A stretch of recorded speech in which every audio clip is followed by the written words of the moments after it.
La navigation est la véritable clé de voûte d'un design d'une application mobile. Aujourd'hui, je vous partage ma méthode ainsi que les patterns principaux qui vous aideront à concevoir la navigation parfaite pour votre prochain projet.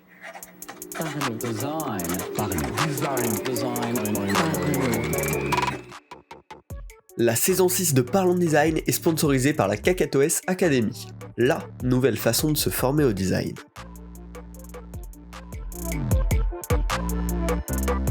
Salut, c'est Romain, bienvenue dans Parlons Design pour aujourd'hui parler de navigation.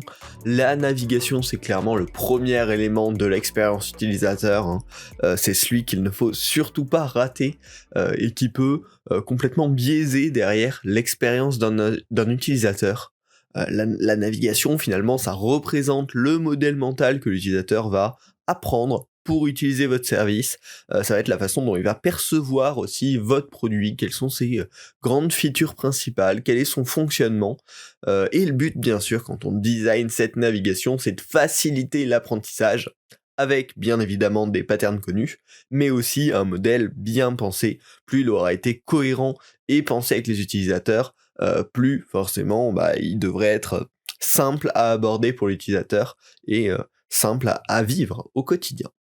La première étape que je vous recommande, c'est tout simplement de modéliser vos contenus et leur structure. C'est vraiment la première chose pour designer la navigation, c'est mapper le contenu, mapper l'ensemble des fonctionnalités présentes sur le produit, mapper aussi l'ensemble des données qu'il faut pouvoir montrer à un moment à un utilisateur. Et l'objectif derrière, ça va être tout simplement de modéliser un modèle mental pour l'application. Comment sont structurés, quelle est la hiérarchie de l'information. Pour ça, il y a une méthode toute simple, ça va être déjà lister toutes les fonctionnalités, tous les flows utilisateurs. Là, ça devrait faire une plus ou moins grosse liste en fonction de l'âge du produit, on va dire. Derrière, il va y avoir un objectif de les grouper par usage, par contexte, par comment finalement, quelle est la logique derrière, qui devrait regrouper certaines features dans certains groupes, comment on devrait faire ça. Notamment, il y a une méthode hyper utile pour ça, de recherche utilisateur, qui s'appelle le tri par carte. Il y a un épisode du podcast dédié à cette méthode, mais qui en gros invite les utilisateurs à trier tout un ensemble de données et à les grouper par groupe logique, on va dire. Et c'est justement hyper intéressant pour savoir comment les utilisateurs, eux, pensent, quelle est la logique finalement naturelle pour les utilisateurs là-dessus. Et donc, une fois que vous allez avoir défini un peu déjà, dégrossi toute cette liste de contenus, je vous conseille de construire un arbre, tout simplement, en partant de la source, dans ce qui serait la page d'accueil, la page par défaut de votre application, et derrière de faire un arbre qui descend dans les sous-pages, dans les sous-sections. Et comme ça, vous allez vous dire, ok, à partir de ce point-là, je peux accéder à ça et à ça, à partir de ce point-ci, je peux accéder à ça et à ça, etc., etc. Et donc comme ça va vous permettre de vous dire, ok, cette chose-là est hyper importante, donc ça va être placé au point A. Cette chose-là est moins importante et elle est reliée à ça puis à ça, donc ça va être placé au point C, etc., etc. Et donc bien sûr, ça c'est un processus très itératif qui nécessite plusieurs explorations pour tester plusieurs architectures de votre application. Et il n'y a pas de méthode magique à part se creuser la tête, rechercher vraiment à créer un modèle mental unifié, cohérent avec le reste de l'application. Pour ça, il y a plusieurs outils possibles. Il y a bien sûr des outils comme FigJam ou Miro qui permettent de faire ce type de graphe-là et qui sont assez maniables. Mais ce que je vous recommande fortement pour commencer, en tout cas pour vos premières recherches, c'est d'utiliser le dessin papier ou sur tablette. Pourquoi ? Parce que déjà ça évite de passer trop vite à l'idéation visuelle en se disant « Oh c'est bon, le premier modèle que j'ai dessiné, on part là-dessus, on se pose pas la question, go !»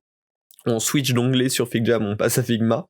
Mais surtout, ça permet de bien se positionner dans un état de réflexion profonde et pas dans un état où on va très vite, où on bouge les choses un peu dans tous les sens, on casse les choses, etc.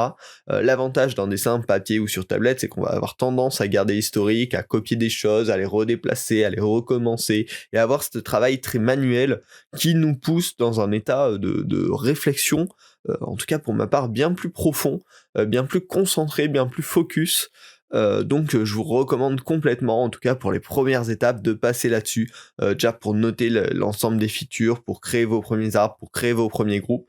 C'est hyper maniable et c'est beaucoup plus agréable. Et ça tombe bien, parce que cet épisode est d'ailleurs sponsorisé par l'application Concept. mon app préférée pour ce genre d'activité, très clairement. Après l'avoir découvert par hasard il y a plus de 2 ans, c'est rapidement devenu mon application préférée pour créer des wireframes et aussi sketcher mes idées. Je les ai donc contactés pour collaborer avec eux. Concepts propose un plan de travail infini, une roue d'outils bien pensée et très graphique, l'export dans de multiples formats, et en plus, toutes les créations sont 100% vectorielles. Donc vous pouvez les importer dans n'importe quel logiciel. Ça ne vous suffit pas, vous pouvez profiter d'un nombre de calques illimité, d'une gestion idéale des palettes de couleurs, ainsi que d'une bibliothèque d'objets vectoriels. C'est vraiment l'outil parfait pour rédiger des notes ou dessiner des idées sans aucune contrainte. Je vous le recommande à fond. L'app Concept est gratuite au téléchargement et disponible sur iPad, tablette Android ou PC Windows compatible. Le lien de téléchargement est en description. Voilà, testez, c'est absolument génial. Revenons au podcast, revenons à l'épisode avec la étape suivante. Une fois qu'on a bien mappé nos contenus, ça va être de choisir notre pattern de navigation principal adapté. Il existe plusieurs patterns déjà utilisés par la plupart des applications, et le but bien sûr pour simplifier la courbe d'apprentissage, c'est de réutiliser ces patterns existants qui simplifieront tout simplement la découverte à l'utilisateur. Choisir sa nav, c'est vraiment le gros morceau qui aura un impact long terme, et c'est une chose aussi, si on la fait évoluer trop souvent, qui peut causer des désagréments côté utilisateur. Alors je vous ai listé les 3 patterns les plus communs. Le premier, c'est bien sûr la tab bar, donc la fameuse barre du bas avec plusieurs icônes pour switcher entre plusieurs sections de l'application. C'est celle qu'on retrouve sur Instagram, sur Twitter, sur Netflix, sur Amazon, sur la majorité des applications. En fait, elle est idéale pour faciliter l'accès aux grandes sections de votre produit. Elle va très rapidement donner une overview à l'utilisateur de OK, quels sont les grands espaces de l'application, quelles sont les grandes choses que je peux faire. C'est un pattern hyper connu des utilisateurs aujourd'hui qui est accessible à une main, même sur un énorme téléphone vu que ça se situe en bas. Et donc c'est vraiment un peu le pattern par défaut intéressant dès qu'on a beaucoup de choses dans l'application, notamment dès qu'on a plus de 3-4 grandes sections, parce que ça va permettre de les distinguer très rapidement. Attention par contre, une tab, ça représente une page, et rien d'autre. Faut éviter les tab bars où on a un mix de quand on clique là, c'est une page, quand on clique là, c'est une action, genre rajouter un élément, et quand on clique là, en fait, c'est un espèce de menu burger avec plein d'actions derrière. En termes d'expérience utilisateur, c'est pas top parce qu'on peut pas prédire ce qui se passe derrière. Notamment si vous souhaitez mettre un bouton d'action dans cette tab-bar, essayez de le différencier à minima visuellement pour que l'utilisateur comprenne que là il va pas avoir accès à un autre contenu, mais vraiment à la création d'un contenu et que les interactions derrière vont suivre dans ce modèle mental-ci. Le second pattern assez récurrent, malgré qu'il soit de moins en moins présent, c'est celui qui a été popularisé par Google il y a un petit moment de cela, c'est le hamburger menu. Ça va être un bouton derrière lequel on va cacher un grand menu avec plein de liens vers d'autres features de l'application. Désormais, il est aussi en train de se transformer de plus en plus en profil menu, c'est-à-dire c'est la petite icône de profil sur laquelle on va pouvoir cliquer et avoir beaucoup d'actions liées au profil, mais pas que. On a notamment ce type de menu sur l'application de mail Spark, sur Google Docs, sur Google Meet. Je vous l'ai dit, Google est l'inventeur et il l'utilise un peu partout, mais aussi sur des applications plus récentes comme The Fork ou Flink, qui utilisent ce genre de menu. Alors, c'est intéressant. Le gros problème d'expérience utilisateur derrière ça, c'est qu'il faut que les utilisateurs viennent cliquer dessus pour se rendre compte de ce qui est disponible dans l'application, donc la découvrabilité est pas top. Par contre, ça permet de regrouper énormément de contenu à un seul endroit. Je vous l'ai dit, c'est un pattern qui disparaît de plus en plus ces derniers temps. Il a repris la forme désormais d'un profil menu, donc une icône profil sur laquelle on va avoir plein de choses.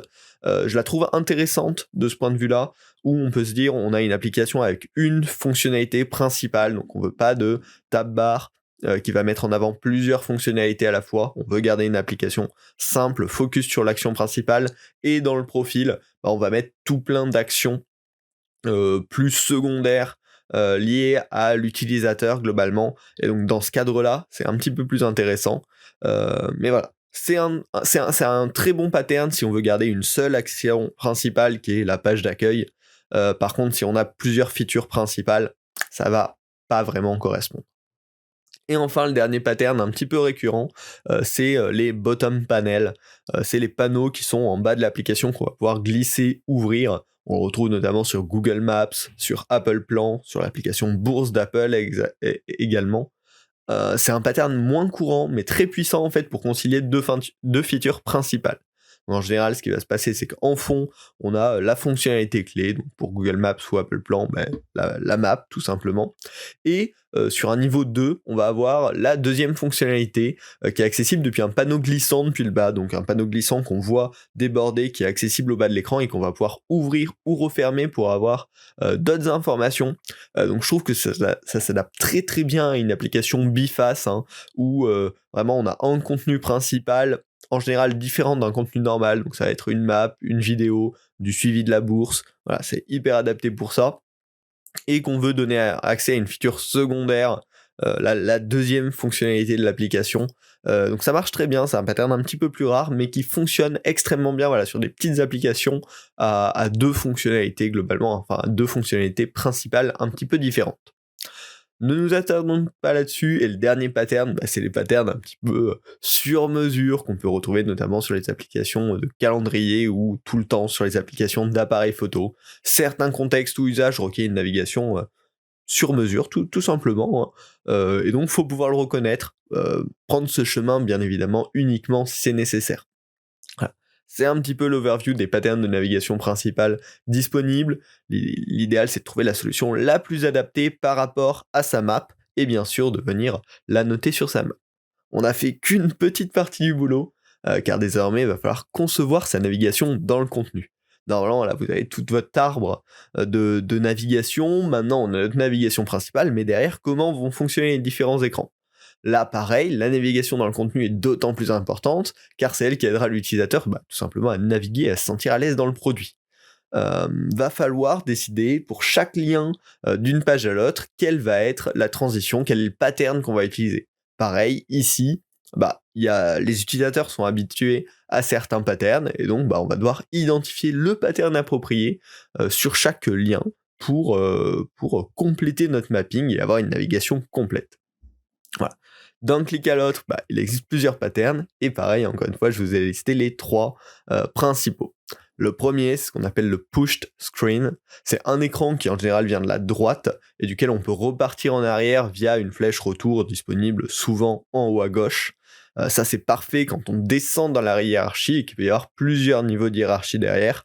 On va rentrer dans une première page de détail qui va nous permettre de rentrer dans une page de détail encore plus profonde, etc., etc. C'est un petit peu le pattern par défaut. Il y a également ce qui s'appelle les sheet view.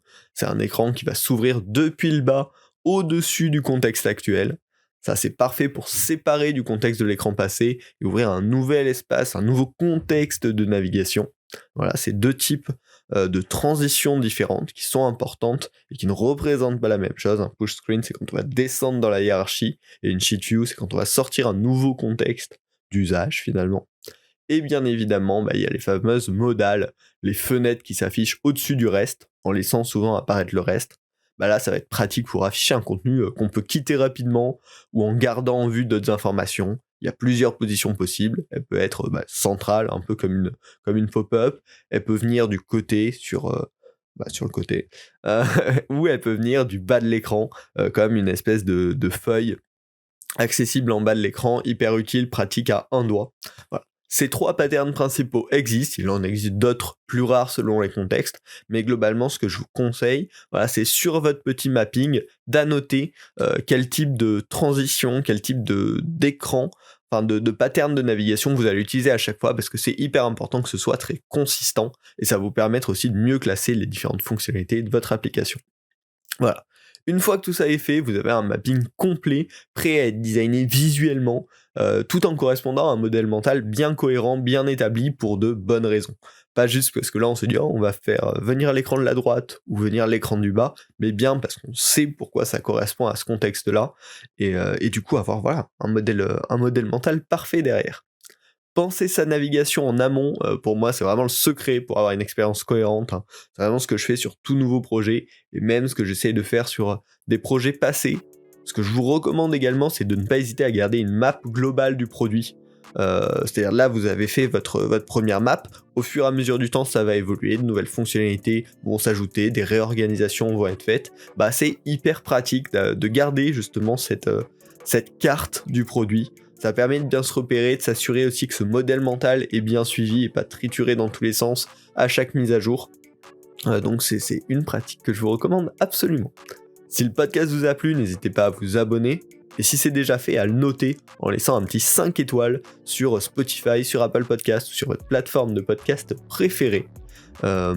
Et puis, bien évidemment, le lien pour découvrir l'application Concepts gratuitement est en description. C'est vraiment un super outil, je l'utilise personnellement, c'est pour ça que je les ai contactés.